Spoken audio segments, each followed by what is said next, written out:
Salut à tous. Dans la vidéo d'aujourd'hui, nous nous pensons sur la crise actuelle en République de Guinée, où les citoyens sont confrontés à une sévère restriction de leur accès à Internet imposée par le gouvernement actuel. Cette restriction a laissé de nombreux Guinéens recourir au VPN comme seul moyen de communication. Examinons de plus près cette situation très alarmante. Un citoyen guinéen m'a dit ceci: personne ne choisit sa race ou sa nationalité. Mais si je devais le faire, je n'allais pas choisir la Guinée comme mon pays. Ce sentiment reflète la profonde frustration ressentie par de nombreux Guinéens envers leurs dirigeants depuis la soi-disant indépendance du pays en 1958.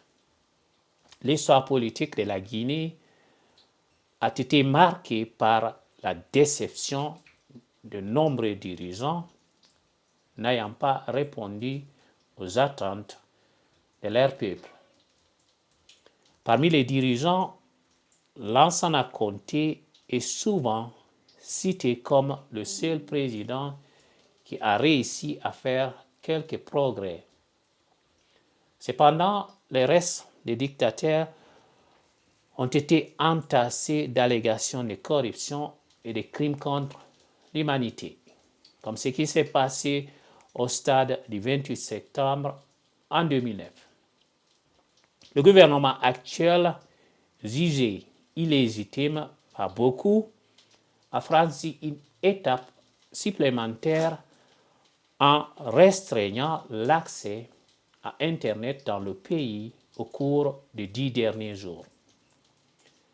Cette décision a entravé de graves perturbations dans la vie des citoyens guinéens qui dépendent d'Internet à diverses fins, notamment la communication, l'éducation et les affaires. Par exemple, les gens ne peuvent plus communiquer sur WhatsApp.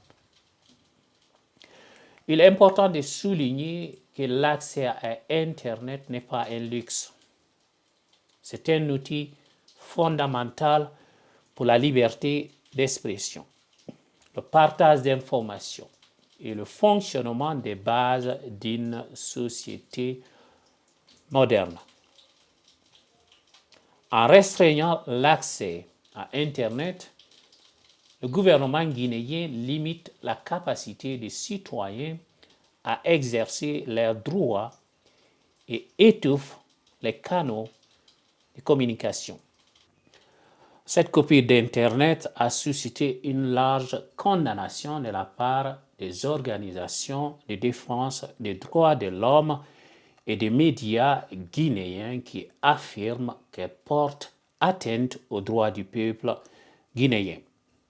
De telles restrictions minent la démocratie et entravent les progrès du pays vers une société plus ouverte et inclusive.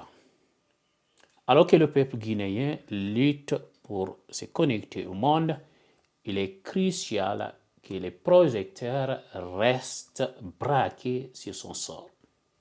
Les citoyens guinéens méritent un gouvernement qui accorde la priorité à leur bien-être et défend leurs droits plutôt que d'imposer des restrictions arbitraires à leur accès à l'information et à la communication.